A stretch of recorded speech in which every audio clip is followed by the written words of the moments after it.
KPSC ಪರೀಕ್ಷೆಯಲ್ಲಿ ಮತ್ತೆ ಅಕ್ರಮದ ವಾಸನೆ ಬರ್ತಾ ಇದೆ.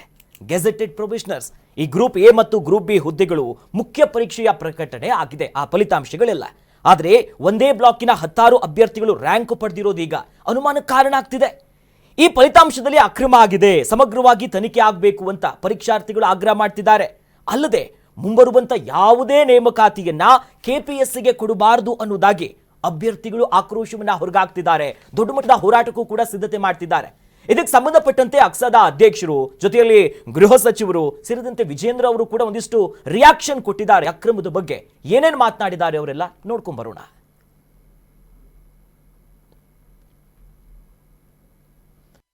ಸೊ ಮೆಸೇಜ್ ಮತ್ತೆ ಕಾಲ್ ಮಾಡ್ತಾ ಇದ್ದೀರಾ ಅಂದ್ರೆ ಕೆಪಿಎಸ್ಸಿ ವಿಸಿಟ್ ಮಾಡಿದ್ಮೇಲೆ ಯಾವ ವಿಚಾರನೂ ಅಪ್ಡೇಟ್ ಮಾಡಿಲ್ಲ ಅಂತ ಹೇಳಿ. ಮೊನ್ನೆ ಕೆಪಿಎಸ್ಸಿ ಭೇಟಿ ಮಾಡಿದ್ಮೇಲೆ ಸುಮಾರು ಒಂದು 15 ಇಶ್ಯೂಸ್ ಕೆಪಿಎಸ್ಸಿ ಅಷ್ಟು ಸಮಸ್ಯೆಗಳನ್ನ ಕೆಪಿಎಸ್ಸಿ ಸೆಕ್ರೆಟರಿ ಮೇಡಮ್ ಆದಂತಹ ಜ್ಯೋತಿ ಮೇಡಮ್ಗೆ ಜೊತೆ ಚರ್ಚೆ ಮಾಡಿ ಪ್ರತಿ ಒಂದು ಸ್ಟೂಡೆಂಟ್ಸ್ ಇಶ್ಯೂಸ್ ಏನಿದೆ ಅಷ್ಟ್ರ ಬಗ್ಗೆನೂ ಅವರಿಗೆ ಲಿಸ್ಟ್ ಮಾಡಿ ಚರ್ಚೆ ಮಾಡಿ ಕೊಟ್ಟು ಬಂದಿದೀವಿ. ಮತ್ತೆ ಅದಾದ್ಮೇಲೆ ಕೆಪಿಎಸ್ಸಿ ಏನೇನು ರಿಫಾರ್ಮ್ ಆಗಬೇಕು, ಕೆ ಯಾವ ರೀತಿ ಎಕ್ಸಾಮ್ಸ್ ಕಂಡಕ್ಟ್ ಮಾಡುತ್ತೆ, ಇವೆಂಟ್ ಆಫ್ ಕ್ಯಾಲೆಂಡರ್ ಇರ್ಬೋದು, ಮತ್ತೆ ಟೈಮ್ ಟೇಬಲ್ ಇರ್ಬೋದು, ಮತ್ತೆ exams within 6 month maximum 1 year ಅಲ್ಲಿ ಎಲ್ಲಾ ಪ್ರೋಸೆಸ್ ಕಂಪ್ಲೀಟ್ ಆಗಬೇಕು, ಯಾವುದೇ ನೋಟಿಫಿಕೇಶನ್ಸ್ ಆಗಬೇಕಾದ್ರೆ ಮತ್ತೆ ಎಲ್ಲಾದ್ರ ಬಗ್ಗೆನೂ ಮೇಡಮ್ ಹತ್ರ ಚರ್ಚೆ ಮಾಡಿ ಸ್ಟೂಡೆಂಟ್ಸ್ ಪರವಾಗಿ ಏನೇನು ಸಮಸ್ಯೆ ಇದೆ ಅಷ್ಟು ಬಗ್ಗೆನೂ ಚರ್ಚೆ ಮಾಡಿದೀವಿ. ಜ್ಯೋತಿ ಮೇಡಮ್ ನಿಜವಾಗ್ಲೂ ವಿದ್ಯಾರ್ಥಿಗಳ ಪರವಾಗಿ ಕೆಲಸ ಮಾಡೇ ಮಾಡ್ತಾರೆ ಅಂತ ಒಂದು ಭರವಸೆ ಇದೆ. ಮೇಡಮ್ ಮಾಡೇ ಮಾಡ್ತಾರೆ. ಮತ್ತೆ ಇನ್ನೊಂದು ವಿಚಾರ ಸ್ಟೂಡೆಂಟ್ಸು ಈಗ ಆಗಿರೋಂಥ ನೋಟಿಫಿಕೇಶನ್ಸ್ ಅಷ್ಟೇ, ವೆಟರ್ನರಿ ಎಕ್ಸಾಮ್ಸ್ ಅದ್ರ ಬಗ್ಗೆನೂ ಅಷ್ಟೇ ನಾವು ತುಂಬಾ ಸ್ಟ್ರಿಕ್ಟ್ ಆಗಿ ಎಕ್ಸಾಮ್ಸ್ ಕಂಡಕ್ಟ್ ಮಾಡಿ ಅಂತ ಹೇಳಿದೀವಿ.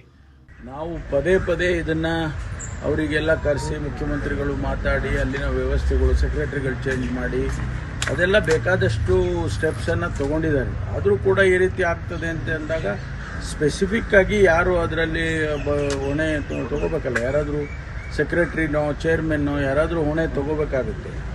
ಅದರಿಂದ ಅದನ್ನು ಸರಿಪಡಿಸೋದು ಆದಷ್ಟು ಶೀಘ್ರವಾಗಿ ಉತ್ತಮ ಅಂತ ಅನಿಸುತ್ತೆ. ಯಾಕೆಂದರೆ ನಾವೀಗ 56,000 ಜನ ರೆಕ್ರೂಟ್ಮೆಂಟ್ ಮಾಡೋದಕ್ಕೆ ಹೊರಟಿದ್ದೇವೆ. 56,000 ಜನ ರೆಕ್ರೂಟ್ಮೆಂಟ್ ಮಾಡೋದು ಕೆಲವು KE ಹೋಗುತ್ತೆ, ಕೆಲವು KPSಸಿಗೆ ಹೋಗುತ್ತೆ. ಈ ಸಂದರ್ಭದಲ್ಲಿ ಈ ಗೊಂದಲಗಳು ಆಗಬಾರ್ದು ಮತ್ತು ನ್ಯಾಯಯುತವಾಗಿ ಟ್ರಾನ್ಸ್ಪರೆಂಟ್ ಆಗಿ ಆಗಬೇಕು. ಅದಕ್ಕೆ ಏನು ಸ್ಟೆಪ್ಸ್ ತಗೋಬೇಕು ಅದನ್ನೆಲ್ಲ ನಾವು ಅದು ಕೂಡ ನಮ್ಮ ಗಮನಕ್ಕೆ ಬಂದಿದೆ. ಮೊನ್ನೆನೂ ಕೂಡ ಮಾನ್ಯ ವಿರೋಧ ಪಕ್ಷದ ನಾಯಕರು ನಾವೆಲ್ಲ ಕೂತು ಚರ್ಚೆ ಮಾಡಿದ್ದೇವೆ. ಇವೆಲ್ಲ ವಿಚಾರ ಸದನದಲ್ಲಿ ನಾವು ಗಟ್ಟಿಯಾಗಿ ತೆಗೆದುಕೊಳ್ತೇವೆ. ಅದು ಕೂಡ ನಮ್ಮ ಗಮನಕ್ಕೆ ಬಂದಿದೆ. ಮೊನ್ನೆನೂ ಕೂಡ ಮಾನ್ಯ ವಿರೋಧ ಪಕ್ಷದ ನಾಯಕರು ನಾವೆಲ್ಲ ಕೂತು ಚರ್ಚೆ ಮಾಡಿದ್ದೇವೆ. ಇವೆಲ್ಲ ವಿಚಾರ ಈ ಕೆಪಿಎಸ್ಸಿಯ ಹಗರಣ ಆರೋಪ ಎಡವಟ್ಟು ನಿರ್ಲಕ್ಷ್ಯ ಒಂದು ರೀತಿ ದಪ್ಪ ಚರ್ಮ ಇದ್ದಂಗೆ. ಅವರಿಗೆ ಆರೋಪ ಎಡವಟ್ಟು ಅಂತಂದ್ರೆ ಬಹಳ ಇಷ್ಟ ಅನ್ಸುತ್ತೆ. ಮೊನ್ನೆ ಅಷ್ಟೇ ನೇಮಕಾತಿ ವಿಚಾರಕ್ಕೆ ವಿದ್ಯಾರ್ಥಿಗಳು ಬೀದಿಗೆ ಇಳಿದಿದ್ರು. ಇವತ್ತು ವಾಪಸ್ ನಿನ್ನೆ ರಿಸಲ್ಟ್ ಬಂದಿದೆ. ಒಂದೇ ಕೊಠಡಿಯಲ್ಲಿ ಬರ್ದಿರೋರು ಒಂದು 5-6 ಜನ ಪಾಸ್ ಆಗೋದು, ಒಂದೇ ಕುಟುಂಬದವ್ರು ಪಾಸ್ ಆಗೋದು. ಅಂದ್ರೆ ಈ ಕೆಪಿಎಸ್ಸಿ ಬಗ್ಗೆ ಮಾತನಾಡೋದಕ್ಕೆ ಬೇಜಾರಾಗ್ತಿದೆಯಲ್ಲ ಸರ್? ಕೆಪಿಎಸ್ಸಿ ಈ ಹಿಂದೆನೂ ಈ ರೀತಿ ಆರೋಪಗಳಿಗೆ ಗುರಿಯಾಗಿತ್ತು. ಹೌದು, 2013ರಲ್ಲಿ AEEಗಳ ಒಂದು 10 ಅಭ್ಯರ್ಥಿಗಳು FSL ವರದಿಯಲ್ಲೂ ಕೂಡ ಅವರು ಸಾಬೀತು ಮಾಡ್ಕೊಂಡಿತ್ತು 2013ರಲ್ಲಿ. ಹೌದು, ಸಿಬ್ಬಂದಿಗಳೇ ಇದರಲ್ಲಿ ಮತ್ತು ಅಧ್ಯಕ್ಷರ ಸಿಬ್ಬಂದಿಗಳು ಆ KPSಸಿಯ ಸದಸ್ಯರುಗಳು ಕೂಡ ಶಾಮೀಲಾಗಿದ್ದರು ಅನ್ನೋದು FSL ವರದಿ ಕೂಡ ಸಾಬೀತು ಮಾಡಿತ್ತು, ಎಸಗಿತ್ತು. ಹೌದು. ಇವತ್ತಿನ ಏನು ಅಕ್ಸಾದವರ ಲೆಕ್ಕಾಚಾರ ಏನು ಅವರು ಹೇಳ್ತಾ ಇರೋದೇನು ಅಂತಂದರೆ, ಒಂದೇ ಕೊಠಡಿಯಲ್ಲಿ 10ರಿಂದ 12 ಜನ ಪಾಸ್ ಆಗಿದ್ದಾರೆ. ಒಂದು ಕೊಠಡಿಯಲ್ಲಿ ಎಷ್ಟು ಜನ ಅಭ್ಯರ್ಥಿಗಳಿರ್ತಾರೆ ಅಂತಂದರೆ, ಪರೀಕ್ಷಾರ್ಥಿಗಳಿರ್ತಾರೆ ಅಂತಂದರೆ 24 ಜನ ಇರ್ತಾರೆ. 24 ಜನದಲ್ಲಿ ಅರ್ಧಕ್ಕರ್ಧ ಜನ ಪಾಸ್ ಆದಂಗೆ, ಹೆಚ್ಚು ಕಡಿಮೆ. ಹೌದು.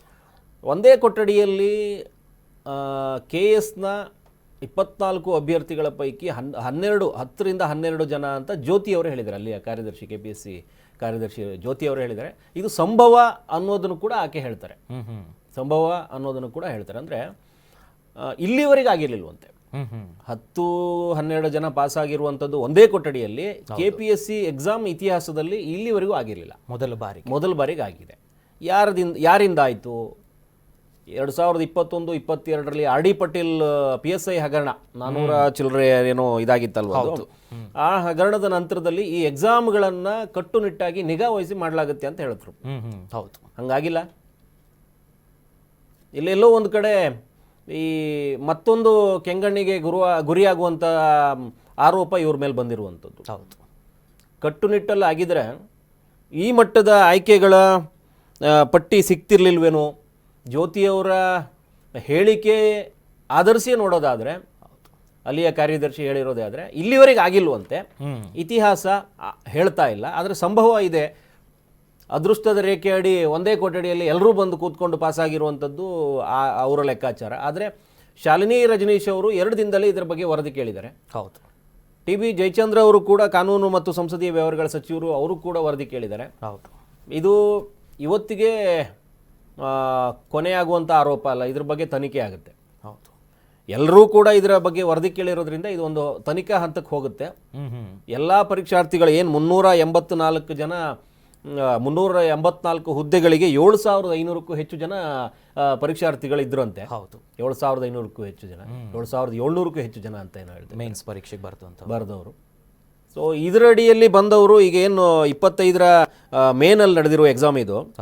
ಒಂದು ಇಷ್ಟು 3ರ ಅನುಪಾತದಲ್ಲಿ ಸಂದರ್ಶನಕ್ಕೆ ಅರ್ಹತೆ ಪಡೆದ ಪಟ್ಟಿ ಈ ಸೋಮವಾರ ಬಿಡುಗಡೆ ಆಗಿತ್ತು. ಇದರಲ್ಲಿ ಆರೋಪ ಬಂದಿರುವಂಥದ್ದು 10ರಿಂದ 12 ಜನ ಒಂದೇ ಕೊಠಡಿಯಲ್ಲಿ ನೀವೇನು ಆಯ್ಕೆಗೆ ಪರಿಗಣಿಸಿದಿರಿ ಅನ್ನುವಂಥದ್ದನ್ನು ಫಲಿತಾಂಶದಲ್ಲಿ ನೋಡಿದ್ರೆ ಅದರ ಸಂಖ್ಯೆಗಳು ಕೂಡ ಸಿಕ್ಕಿದ್ದಾವೆ. ಹಾಗಾಗಿ ಈ ತನಿಖೆ ಮಟ್ಟ ಇನ್ನೊಂದು PSI ಹಗರಣದ ಹೊರಗೆಳೆದಂಥ ಒಂದು ಪ್ರಕರಣ ಆಯಿತು, ಆ ಪ್ರಕರಣಕ್ಕೆ ಇದೂ ಒಂದು ಸೇರ್ಕೊಳ್ಳುತ್ತಾ ಅನ್ನುವಂಥ ಭಯ ಹುಟ್ಟಿಸಿರುವಂಥದ್ದು. ಇತಿಹಾಸ ಇಲ್ಲಿವರೆಗೆ ಆಗದೇ ಇರುವಂಥದ್ದು. ಈ ಒಂದೇ ಕೊಠಡಿಯಲ್ಲಿ ಇಷ್ಟೊಂದು ಜನ ಅಂಥ ಟಫ್ ಎಕ್ಸಾಮ್ಗಳಲ್ಲಿ ಅರ್ಹ ಅಭ್ಯರ್ಥಿಗಳ ಅವಕಾಶಗಳನ್ನು ಕಸಿಯಲು ಎಲ್ಲಾದರೂ ಕುತಂತ್ರ ನಡೀತಾ? ಹೌದು.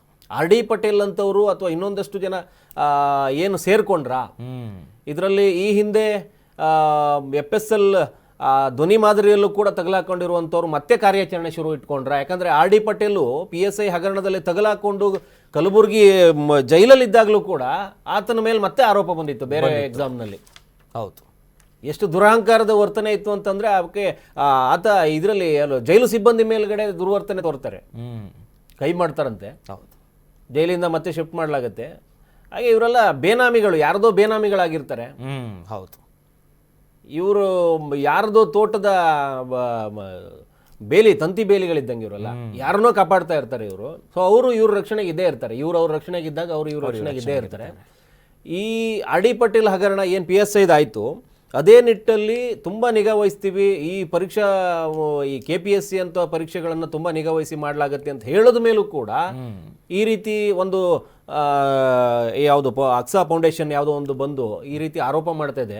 ಅವರು ಕೂಡ ಪರೀಕ್ಷಾರ್ಥಿಗಳ ಒಂದು ತಂಡ ಕಟ್ಟಿಕೊಂಡೇ ಫೌಂಡೇಶನ್ ಕಟ್ಟಿರುವಂಥದ್ದು. ಹೌದು. ಸೊ ಅವರ ಆರೋಪ ನೋಡಿದ್ರೆ, BJPಗರ ಆರೋಪ ನೋಡಿದ್ರೆ, ಇವರೆಲ್ಲ ವರದಿನ ಕೇಳ್ತಾ ಇರೋದು ನೋಡಿದ್ರೆ ಇಲ್ಲೊಂದು ವಾಸನೆ ಅಂತೂ ಇದೆ. ಹೌದು. ಸೊ ಈ ತನಿಖೆ ಹಂತಕ್ಕೆ ಹೋಗಿ ಈ ಏನು ಅಂದರೆ ಅಷ್ಟು ದಡ್ಡರಿರ್ತಾರ ಅಂತ ಇವರು. ಯಾರ ಒಂದೇ ಕೊಠಡಿಯಲ್ಲಿ ಇರೋರನ್ನ ಪಾಸ್ ಮಾಡೋ, ಈಗ ಅಷ್ಟೆಲ್ಲ ಹಗರಣ ಮಾಡುವಂಥವ್ರು ಒಂದೇ ಕೊಠಡಿಗೆ ಬರುವ ರೀತಿಯಲ್ಲಿ ಮಾಡಿಕೊಳ್ಳುವಂಥದ್ದನ್ನು ಇದು ಕೂಡ ಯೋಚನೆ ಮಾಡಬೇಕಾಗಿದೆ. ಅಷ್ಟು ದಡ್ಡರು ಇರ್ತಾರ, ಆ ರೀತಿ ತಗಲಾಕೊಳ್ಳೋದಕ್ಕೆ ವ್ಯವಸ್ಥೆ ಅವರೇ ಮಾಡ್ಕೊಡ್ತಾರೆ ಅಥವಾ ದೇವ್ರೇನಾದ್ರು ದಾರಿ ಮಾಡಿಕೊಟ್ರೆ ಇವ್ರನ್ನ ತಗಲಾಕ್ಸ್ಲೇಬೇಕು ಅನ್ನೋದಕ್ಕೆ. ಯಾಕಂದ್ರೆ ಅರ್ಹ ವಿದ್ಯಾರ್ಥಿಗಳು ಕಣ್ಣಿಗೆ ಎಣ್ಣೆ ಬಿಟ್ಬಿಟ್ಟು ವರ್ಷಾನುಗಟ್ಲೆ ಓದ್ಕೊಂಡು ಕೂತಿರ್ತಾರೆ, ಒಂದಾದ್ಮೇಲೆ ಒಂದು ಫೇಲನ್ನು ಕೂಡ ಪರಿಗಣಿಸಿದ್ದೇನೆ ಮತ್ತೆ ಪಾಸ್ ಆಗ್ತೀನಿ ಅಂತ ಮುನ್ನೋಗುವಂತ ಬಡ ವಿದ್ಯಾರ್ಥಿಗಳಿರ್ತಾರೆ, ಅರ್ಹ ವಿದ್ಯಾರ್ಥಿಗಳಿರ್ತಾರೆ. ಇವರಿಗೆಲ್ಲ ಬದಿಗೊರಿಸಿ ಈ ರೀತಿ ಎಲ್ಲಾದರೂ ಆಗಿದ್ದಿದ್ದಲ್ಲಿ, ಅಕ್ರಮ ನಡೆದಿದ್ದಲ್ಲಿ ಇದು ಅಕ್ಷಮ್ಯ ಅಪರಾಧ. ಇಂಥವ್ರನ್ನ, ಯಾಕಂದರೆ ಒಂದಷ್ಟು ಜನರ ಭವಿಷ್ಯ 5,700 ಜನ ಕನಸು ಕಟ್ಟಿ ಬರೆದಿರ್ತಾರೆ. ಅದರಲ್ಲಿ ಎಲ್ಲೋ ನೀವು ಒಂದಷ್ಟು 100-200 ಜನರನ್ನ ಎತ್ಕೊಂಡು ಬಂದು ಏನೋ ಮಾಡೋಕೆ ಹೊರಟೋಗಿ ಅವರು ಕನಸಿಗೆ ಕೊಳ್ಳಿ ಇಡ್ತಿರಲ್ಲ, ಇದು ಅಕ್ಷಮ್ಯ ಅಪರಾಧ. ಈ ನಿಟ್ಟಲ್ಲಿ ಏನಾದ್ರು ತನಿಖೆ ಆಗಿ ಇದೇನಾದ್ರು ಸಾಬೀತಾದಲ್ಲಿ ಒಂದಷ್ಟು ಜನ ಅರ್ಹ ಅಭ್ಯರ್ಥಿಗಳಿಗೆ ಏನೋ ಒಂದು ಭವಿಷ್ಯಕ್ಕೆ ಒಂದು ಬುನಾದಿ ಆಗುತ್ತೆ. ಆ ಕೆಲಸ ಆಗಲಿ. ಎಸ್. ಜೊತೆಯಲ್ಲಿ ಅಂದ್ರೆ ಸರ್, ಮೊನ್ನೆವರೆಗೂ ನೇಮಕಾತಿ ಆಗಿಲ್ಲ ಒಂದಿತ್ತು, ಆಮೇಲೆ ಒಳ ಮೀಸಲಾತಿ ವಿಚಾರ ಬಂತು, ನಾವೆಲ್ಲ ಏಜ್ ರಿಲ್ಯಾಕ್ಸೇಷನ್ ಮಾಡಿದೀವಿ ಅಂತ ಒಂದಿಷ್ಟು ಏನೋ ಸಮರ್ಥನೆ ಮಾಡೋ ಕೆಲಸ ಮಾಡಿದ್ರು. ಈಗ ವಾಪಸ್ ಈಗ ತನಿಖೆಗೆ ಹೋಯ್ತು ಅಂತಂದ್ರೆ ಇದು ಮತ್ತೆ ತನಿಖೆಗೆ ಹೋಗುತ್ತೆ.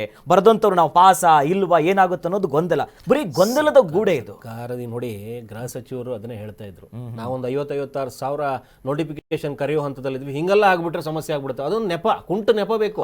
ಸರ್ಕಾರಕ್ಕೆ ಯಾವುದಾದ್ರೂ ಒಂದು ನೆಪದಲ್ಲಿ ಏನಾದರೂ ಒಂದು ಮುಂದೂಡೋದಕ್ಕೆ ಅವಕಾಶ ಬೇಕು. ಈ ಎಲ್ಲ ವಿಚಾರದಲ್ಲೂ ಸರ್ಕಾರಕ್ಕೆ ನೆಪಗಳೇ ಸಿಗಬೇಕಾಗಿರುವಂಥದ್ದು.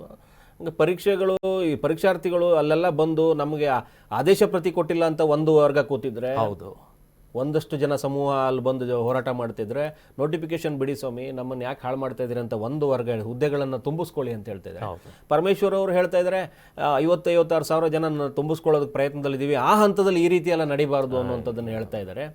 ಈ ಕುಂಟು ನೆಪ ಇಟ್ಟು ಮತ್ತೇನಾದರೂ ಅದನ್ನು ಮುಂದೂಡೋ ಪ್ರಯತ್ನ ಮಾಡ್ತಾ ಇದ್ದಾರೆ. ಇವ್ರ ಜಗಳದಲ್ಲಿ ಮೀಸಲಾತಿಗೆ ರಾಜ್ಯಪಾಲರ ಅಂಗೀಕಾರ ಸಿಕ್ಕಿದೆ. ಹೌದು. ಸೊ ಇವರಿಗೀಗ ಕಾರ್ಯಾಚರಣೆ ಮಾಡೋದಕ್ಕೆ ಏನೇನು ಬೇಕು ಎಲ್ಲವೂ ವ್ಯವಸ್ಥೆ ಆಗ್ತಾ ಇದೆ. ಅದ್ರ ಮಧ್ಯದಲ್ಲಿ ಇದೇ ಯಾವುದೋ ಒಂದು ನೆಪ ಇಟ್ಕೊಂಡು ಇದ್ರ ಪಾಡಿಗೆ ಇದು ನಡಿಬೇಕು, ವಿಚಾರಣೆ ತನಿಖೆ, ನೀವು ಮಾಡೋ ಕೆಲಸ ನೀವು ಮಾಡಲೇಬೇಕಂತ. ಈ ಬಡ್ಜೆಟ್ ನಂತರದಲ್ಲಿ ಕ್ರಾಂತಿ ಇನ್ನೊಂದು ಮತ್ತೊಂದು ಆ ನಿಟ್ಟಲ್ಲಿ ಇವ್ರೇನಾದ್ರು ಮುಂದೂಡೋದಕ್ಕೆ ಇದೊಂದು ಪ್ರಯತ್ನ ಆಗುತ್ತಾ ಇದು ಅನ್ನೋಂಥದ್ದೇ ಕೂಡ ನಾವು ನೋಡಬೇಕು, ಗಟ್ಟಿಯಾಗಿ ಇದ್ರ ಬಗ್ಗೆ ನೋಡ್ಬೇಕು ನಾವು. ಎಸ್.